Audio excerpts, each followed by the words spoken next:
नमस्कार, मैं रवीश कुमार। पिछले 5 साल में 6 लाख से अधिक भारतीयों ने भारत की नागरिकता छोड़ दी और घुसपैठियों को भारत से निकालने के लिए जो नागरिकता कानून बना उसके 2 साल हो गए, लेकिन अभी तक नियमों का पता नहीं। 9 दिसंबर 2019 को लोकसभा में और 11 दिसंबर 2019 को राज्यसभा में नागरिकता संशोधन विधेयक पास हुआ और कानून बना।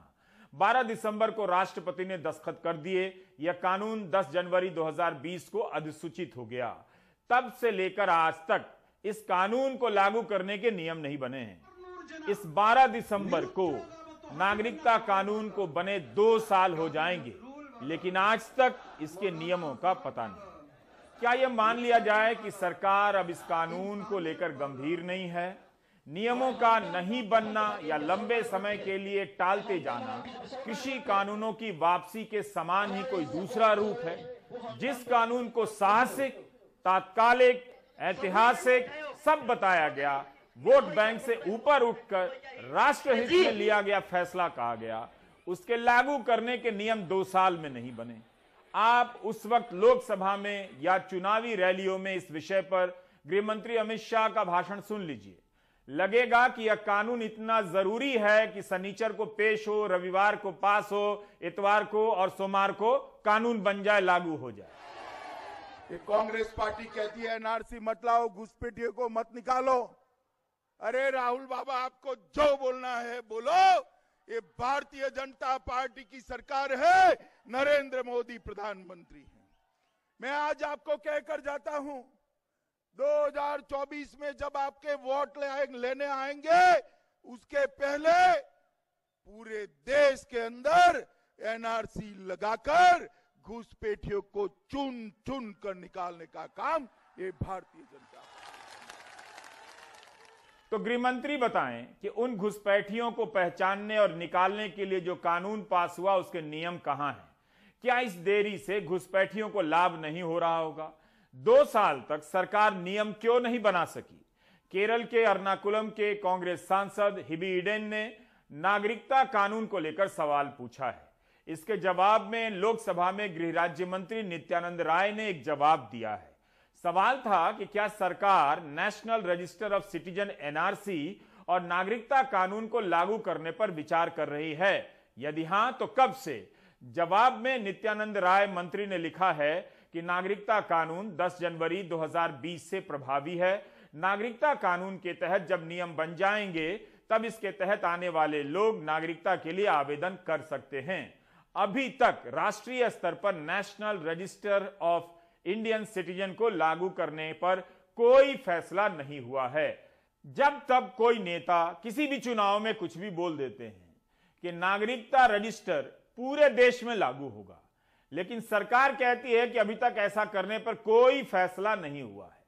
सरकार ने अपने जवाब में यही कहा है कि नागरिकता कानून के तहत नियम बन जाने के बाद ही नागरिकता के लिए आवेदन किया जा सकता है। देखिए, ये क्या कह रहे हैं और क्या कर रहे हैं, इनकी कहनी और कथनी में बहुत फ़र्क है। इनके नेता ये कह रहे हैं कि सीए और एनआरसी हमारा मुद्दा है, हमारा लक्ष्य है। आज इन्होंने कह रहे हैं कि अभी कोई कानून नहीं बना। क्या इनके सारे सवाल और जवाब जो होते हैं वो इलेक्शन को देखते हुए होते हैं? तुमने इतना बड़ा हंगामा करा दिया पूरे देश के अंदर, इतना बड़ा प्रोटेस्ट लॉन्च हो गया, कितने लोग मारे गए, और अब आप ये कह रहे हो कि अभी हम कोई नियम नहीं बना रहे हैं। अच्छी बात है, ना बनाए नियम।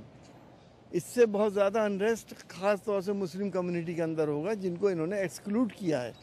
जो अमेंडमेंट एक्ट नहीं बना जो सिटीजनशिप का, तब अगर तो उसी पर तो विरोध हुआ। तो ये कहना है कि नहीं बना है तो ये कन्फ्लिक्ट के सिग्नल्स देनी, मुजाद इशारे देने, वो तो गलत बात है ना। कब का कानून लागू हो गया है सर? देखिए, बात यह है कि देखिए, उस पर तो शुरुआत उन्होंने की जब विरोध उसी पर हुआ। अगर कानून पहले दिन नहीं बनता तो कोई विरोध ही नहीं होता। कानून कब का पास हो गया, लेकिन अभी तक नियम नहीं बनाया सर कुछ को लेकर। ये तो बड़ा दुर्भाग्य है। ये होना चाहिए, मेरा मांग है। ये विश्वास है भाजपा ये काम करेंगे और कोई नहीं करेगा। पिछले साल जुलाई में सरकार ने नियम बनाने के लिए जनवरी 2022 तक का समय मांगा था। ये लोकसभा में जानकारी दी गई थी। गृहमंत्री अमित शाह का एक बयान है कि कोविड के टीकाकरण पूरा होने के बाद नागरिकता कानून के नियम बनाए जाएंगे। उन्होंने तो यहां तक बयान दिया कि बंगाल में बीजेपी की सरकार बन गई तो पहली कैबिनेट के बैठक में नागरिकता कानून को लागू किया जाएगा, लेकिन इसके नियम तो बने नहीं और इसके लिए बंगाल में सरकार बनाने की जरूरत नहीं। आज तक इसका पता नहीं।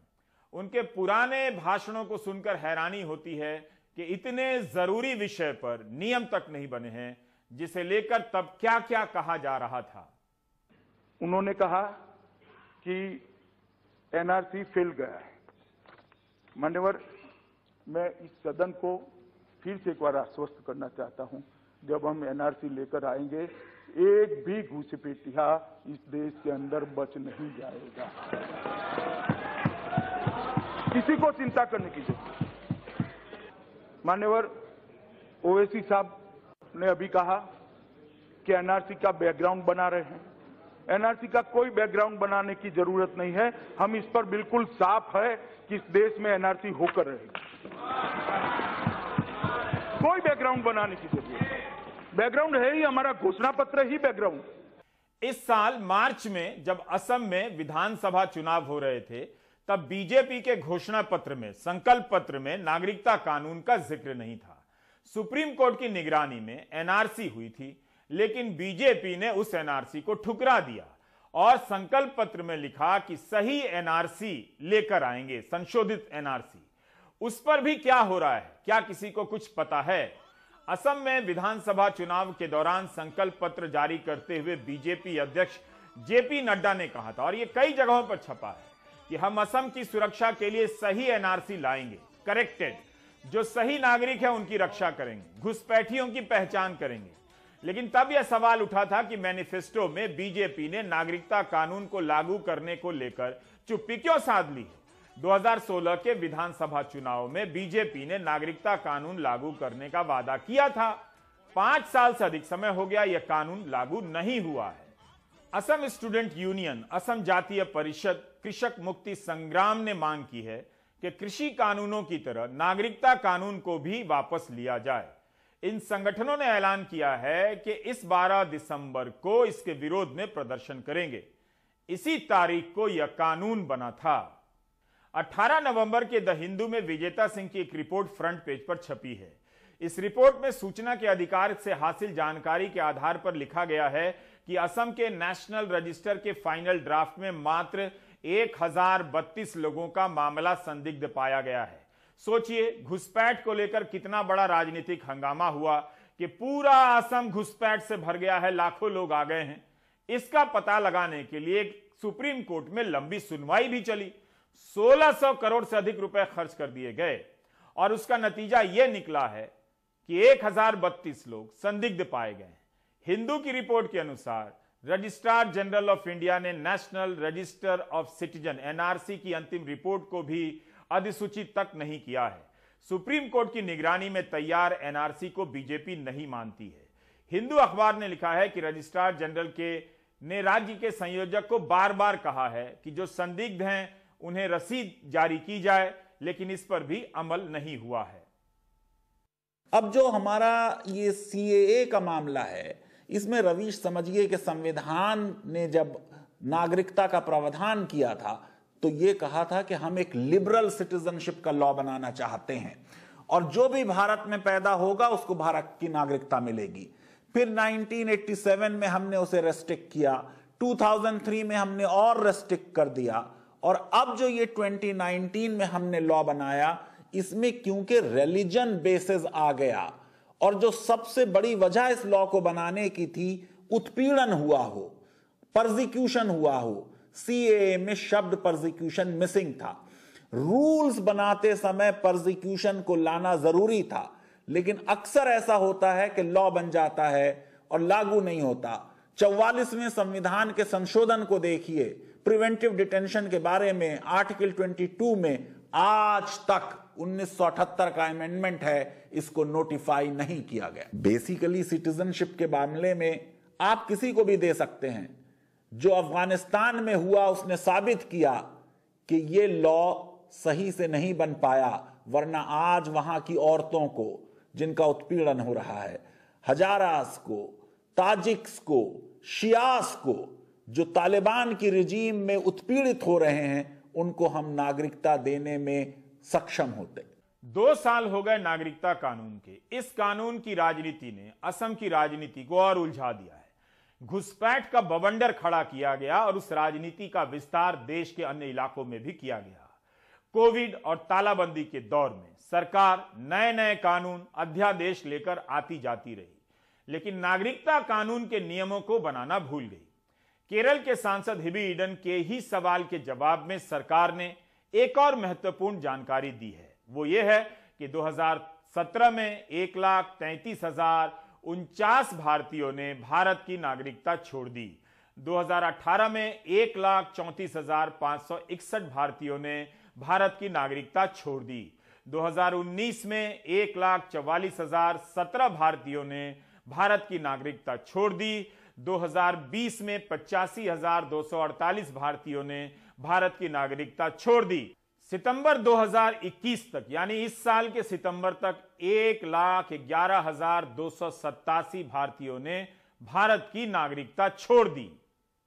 इसी जवाब में यह भी बताया गया है कि विदेश मंत्रालय के पास जो सूचना है उसके मुताबिक 1,33,00,000 भारतीय विदेशों में रह रहे हैं।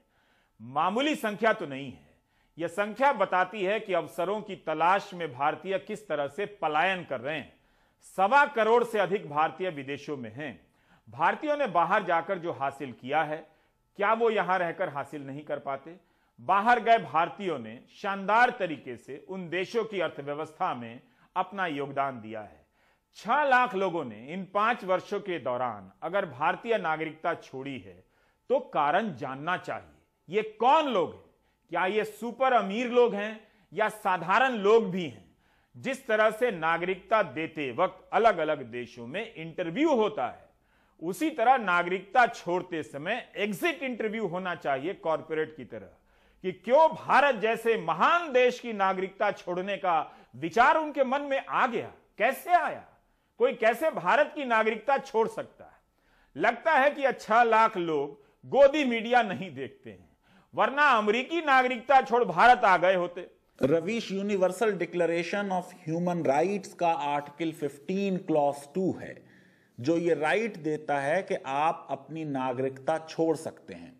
भारत के संविधान का आर्टिकल 9 है, जो कहता है कि आपने अगर किसी दूसरे देश की नागरिकता ले ली तो भारत की नागरिकता समाप्त हो जाएगी। अमेरिका में अगर आप देखें तो 2012 से लेकर अब तक सिर्फ 2,999 लोगों ने सिटीजनशिप छोड़ी है। और रवीश, आपको जान के ताज्जुब होगा कि अर्जेंटीना का संविधान यह कहता है कि अर्जेंटीना का नागरिक अपनी नागरिकता नहीं छोड़ सकता। देखा जा सकता है कि क्या यह कोई नया ट्रेंड है? क्या पहले भी इतने ही लोग हर साल भारत की नागरिकता छोड़ते रहे हैं? संसद में विपक्ष के सांसद लगातार इस तरह के सवाल पूछते रहते हैं। यही नहीं, अगर आप सवालों की सूची देखेंगे तो पता चलेगा कि विपक्ष सरकार पर कितनी पैनी नजर रखता है।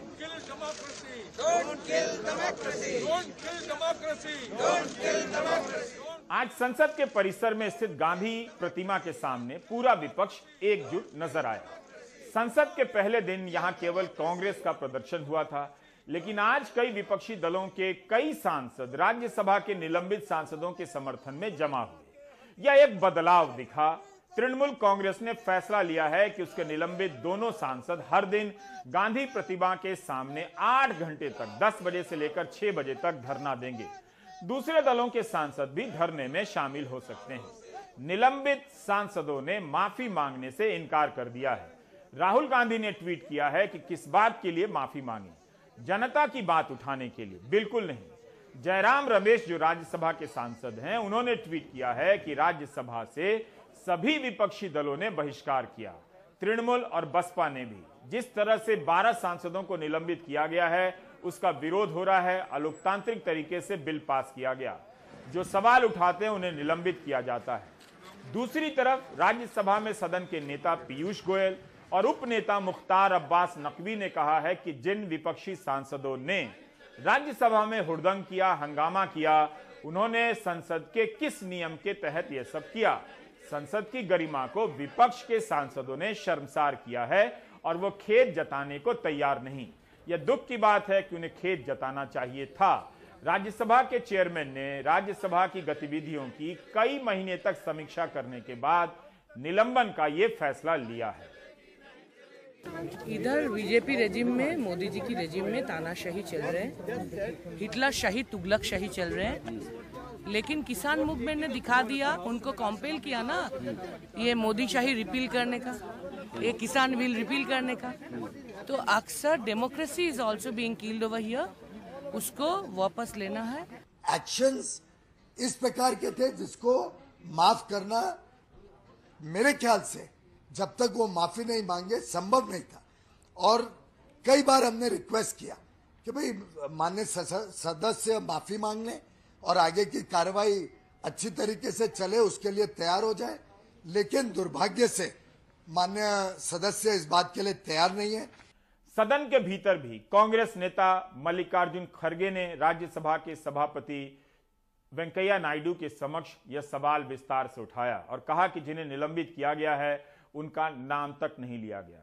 जवाब में सभापति ने भी विस्तार से अपनी स्थिति स्पष्ट कर दी और कहा कि पिछली बार नाम तो लिया गया था जब हंगामा हो रहा था। The suspension of any member, there are two parameters which have to be adhered to. Firstly, the naming of the members by a chairman is required prior to their suspension. Only thereafter, the motion of suspension of members so named can be moved. More importantly, this procedure is relevant only on the date of occurrence of the alleged disregard or disorderly conduct of a member. What happened yesterday is not chairman taking action. It is the House, after a resolution is moved, that has taken action. And also, please hear me. Even about these members, on 10th August, go through the records. If you want, I will ask that to be released again. 10th, we have named members. On 10th, we have named members. We have requested them also to go to their respective seats. जो सांसद निलंबित किए गए हैं उनमें से कुछ के सवाल रद्द कर दिए गए। जब वे सदन में नहीं हैं तो उनका नाम लेकर कैसे जवाब दिया जा सकता है। उन्हें हर तरह की गतिविधियों से निलंबित किया गया है। पिछले मॉनसून सत्र में भी तृणमूल कांग्रेस के सांसद शांतनु सेन को निलंबित किया गया था, तो उनके पूछे गए सवालों को भी रद्द कर दिया गया। हमारा सवाल यही है कि क्या सांसद के सदन में व्यवहार के कारण उनके पूछे गए सवालों को रद्द किया जा सकता है? क्या उस सवाल को जनहित से अलग करना उचित है? हमने इसे लेकर पीडीटी आचार्य से बात की, जो लोकसभा के पूर्व महासचिव रहे हैं और संविधान के विशेषज्ञ भी रहे हैं। जहां तक क्वेश्चन का सवाल है, उसको मेरे ख्याल से थोड़ा अलग से ट्रीट करना चाहिए, क्योंकि क्वेश्चंस का जो इंपॉर्टेंस है वो अलग है। वो एग्जीक्यूटिव अकाउंटेबिलिटी को इंश्योर करने का एक बहुत सशक्त उपकरण है वो। इसलिए खैर स्टार्ट क्वेश्चन तो नहीं आ सकता, क्योंकि वो हाउस के अंदर नहीं आ सकता, इसलिए वो स्टार्ट क्वेश्चन उनके नाम पर लगाया नहीं जा सकता। लेकिन अनस्टार्ट क्वेश्चन तो लगाना चाहिए, क्योंकि वो जनता के सवाल को उठाते हैं। भूतकाल में जो कई बार जब सस्पेंड हुए हैं मेंबर्स, उसमें मेंबर्स और कई कारणों से कभी कभी स्पीकर के ऊपर काफी अटैक किया जाता है। उस हालत में जब उसको वापस लेना होता है तो ये तो मांगते हैं कम से कम आप अपोलोजाइज कर लो स्पीकर से, हाउस से, तब जाके आपको वापस लिया जाएगा। ये हुआ है कई बार। लेकिन किसी एक प्रिंसिपल को लेके या किसी बात को लेके, पब्लिक इश्यू को लेके अगर इस तरह की बातें होती है और सस्पेंशन होता है, तो उसको फिर उसके लिए फिर माफी मांगने का कोई सवाल तो होता नहीं है उसमें। जब उनको आप किसी को दंडित करते हैं तो उसके पहले तो आप उनकी बात तो सुनना चाहिए। ये तो एक कॉन्स्टिट्यूशनल रिक्वायरमेंट है, संविधान ये मांगता है। और जो भी काम स्टेट के कोई भी एजेंसी हो, कोई भी ऑर्गन हो, वो ये कोई एक्शन लेता है बिना ये जस्टिस, नेचुरल जस्टिस के प्रिंसिपल्स को माने बिना कोई एक्शन लेते हैं, वो तो एक्शन वाइज नहीं माना जाता है। तो कॉन्स्टिट्यूशनल पोजीशन तो ये है, अगर इनको लगता है तो एक ग्राउंड इसमें बनता है कोर्ट में इसको चैलेंज करने का, क्योंकि प्रिंसिपल्स ऑफ नेचुरल जस्टिस का उल्लंघन एक तरह से हुआ है। संसद में सवाल का ही कमाल है। बीजेपी सांसद तेजस्वी सूर्या ने पूछा है कि नोटबंदी, जीएसटी और कोविड महामारी के बाद बंद हुई कंपनियों का डिटेल बताइए। तो सरकार ने जो जवाब दिया है उसके अनुसार 2016 के नवंबर में नोटबंदी हुई थी, उसके बाद बंद होने वाली कंपनियों की संख्या बहुत ज्यादा है। जितनी कंपनियां अगले साल खुली हैं उससे 2 गुनी बंद हो गई हैं। 1 जुलाई 2017 को जीएसटी लागू हुई थी, उसके बाद जो नई कंपनियां खुली हैं उससे ज्यादा कंपनियां बंद हुई हैं। यह जवाब वित्त राज्य मंत्री ने दिया है। 2016-17 में बंद होने वाली कंपनियों की संख्या 12,808 थी, जबकि खुलने वाली कंपनियों की संख्या 97,840 थी। लेकिन नोटबंदी के अगले साल 2017-18 में बंद होने वाली कंपनियों की संख्या 2,36,262 हो गई, जबकि खुली 1,08,075। 2017 की जुलाई में जीएसटी लागू हुई थी, तो 2018-19 में बंद होने वाली कंपनियों की संख्या 1,43,233 हो गई, जबकि खुलने वाली नई कंपनियों की संख्या 1,23,938 हो गई। जवाब में यह भी लिखा है कि कानून में बंद कंपनियों की कोई परिभाषा नहीं है। एक नियम के अनुसार जब 2 वित्तीय वर्ष तक किसी कंपनी का ऑपरेशन बंद रहता है तो रजिस्ट्रार जनरल उसे सूची से बाहर कर देते हैं। आज दिल्ली के जंतर मंतर पर बैंकों के अधिकारी बैंक बचाओ देश बचाओ के नारे के तहत जमा हुए। बैंकों के निजीकरण के विरोध में मुकेश सिंह सेंगर ने इस पूरी घटना को कवर किया है।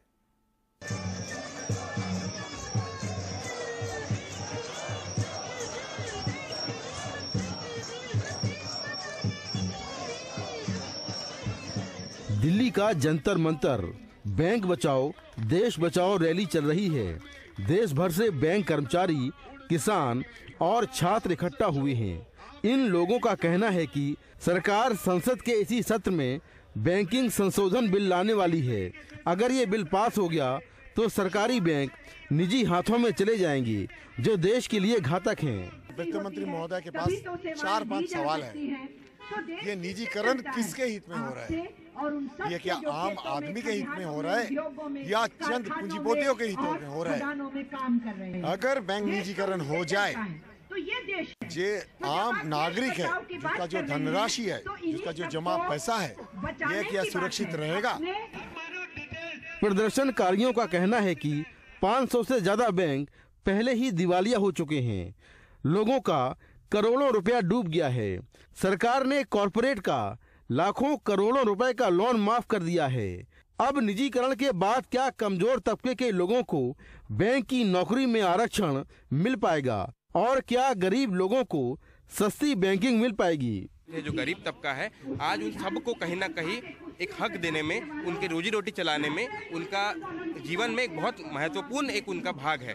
और साथ ही साथ जो प्राइवेटाइजेशन का पूरा नीति है, जो देश को बेचने का, कॉर्पोरेट के हाथ में बेचने का जो एक नव उदारवादी पूरा जो नीति मोदी सरकार का है, उसके हम पूरे विरोध में हैं। तो इंदिरा गांधी जी ने हमारा नेशनलाइजेशन किया था बैंकों का, और अभी जो प्राइवेटाइजेशन कर रहे हैं उसके खिलाफ हम लोग ये मोर्चा निकाला है। हमने भारत यात्रा की है और अभी ये मोर्चा निकल रहे हैं।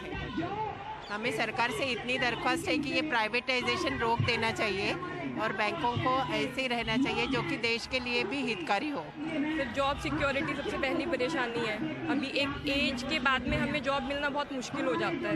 एक एज तक ही वो जॉब मिलेगा। अभी वैसे भी जॉब्स है ही नहीं, गवर्नमेंट जॉब है ही नहीं अभी, और उसके बाद ये भी ख़त्म हो जाएगी अपॉर्चुनिटी, तो हम लोग कैसे आगे फेस करेंगे अपनी? प्रदर्शनकारियों का कहना है कि अगर ये बिल पास हुआ तो वो आगामी विधानसभा चुनाव में भी सरकार का विरोध करेंगे। जनधन योजनाएं हैं जो मोदी सरकार ने ही उसे हमने सक्सेसफुल किया है, ना कि प्राइवेट बैंकों ने। तो हमारी डिमांड ये है कि हमारे बैंकों को निजीकरण ना किया जाए। उसका हम जोड़ तोड़ विरोध करते हैं। क्यों विरोध कर रहे हैं? क्या परेशानी? प्राइवेटाइजेशन किसी का भी हित में नहीं है। प्राइवेटाइजेशन सिर्फ कॉर्पोरेट का हित में है। वो एंटी एम्प्लॉई है, एंटी पीपल है, एंटी सोशल है, इसलिए हम लोग प्राइवेटाइजेशन विरोध कर रहे हैं। 3 कृषि कानून रद्द होने के बाद अब दूसरे मुद्दों की लड़ाई लड़ रहे लोगों को लगता है कि सरकार उनकी मांगों पर भी ध्यान देगी। एक ऐसी ही लड़ाई बैंकों के निजीकरण के विरोध की है। नई दिल्ली से कैमरामैन मोहम्मद मुरसलीन के साथ मैं मुकेश सिंह, NDTV इंडिया।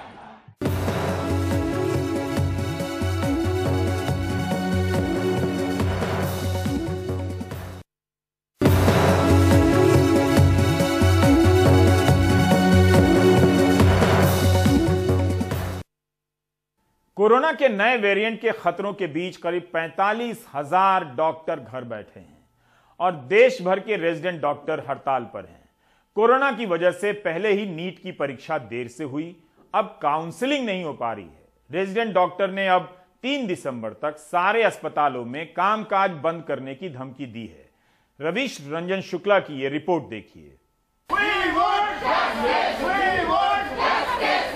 ये देश के अलग अलग शहरों के रेजिडेंट डॉक्टर्स की तस्वीरें हैं। कोरोना की वजह से पहले नीट टली, कुछ दिन बाद जब परीक्षा हुई तो अब काउंसलिंग नहीं हो पा रही है। इसी वजह से कोरोना के नए वेरिएंट ओमिक्रॉन के खतरों के बावजूद करीब 45,000 डॉक्टर घर बैठे हैं। पीजी के पहले साल के छात्रों के अब तक न आने का खामियाजा शंकर जैसे डॉक्टर भुगत रहे हैं। शंकर पीजी के दूसरे साल में हैं, लेकिन अस्पताल में इनको पहले साल के छात्र के तौर पर ही अब तक काम करना पड़ रहा है। एग्जाम है नीट, जनवरी में होना था, लेकिन उसको कोविड की वजह से उसको सितंबर में हुआ वो एग्जाम। पहले से ही 8 मंथ का डिले हो गया। सो कोई नहीं तो एटलीस्ट जब एग्जाम हुआ तो तुरंत से तुरंत काउंसलिंग करके भर्ती कर देना चाहिए था, बट उधर भी डिले कर दिया। और एक नया मामला आ गया कि EWS का, वो अभी कोर्ट में चल रहा है। अभी 3rd वेव आएगा तो डॉक्टर्स ही नहीं है अस्पताल में, तो काम कौन करेगा? आपने देखा है कि 2nd वेव में कितना लोग डेथ हुए थे। अब 3rd वेव आ गया तो हॉस्पिटल में डॉक्टर ही नहीं रहेंगे। हालांकि सरकार के साथ डॉक्टरों की बातचीत भी हुई है। केंद्रीय मंत्री ने समस्या को जल्द निपटाने की बात कही है, लेकिन डॉक्टरों ने 3 दिसंबर से अस्पताल के सभी कामकाज ठप करने की धमकी दे दी है। कोरोना की लहर जब पीक पर थी तब इन्हीं रेजिडेंट डॉक्टर को फ्रंट लाइन वर्कर का दर्जा देकर इन्हीं से सबसे ज्यादा वार्डों में काम लिया गया। लेकिन जैसे ही ये कोरोना की लहर हल्की पड़ी, अब इन्हीं रेजिडेंट डॉक्टर की पढ़ाई और शोध सबसे ज़्यादा प्रभावित हो रही है। ये सब उस देश में हो रहा है जहां पर हर 1000 भारतीयों पर महज एक डॉक्टर है। दिल्ली से रवीश रंजन शुक्ला, NDTV इंडिया। आप देख रहे थे प्राइम टाइम। नमस्कार।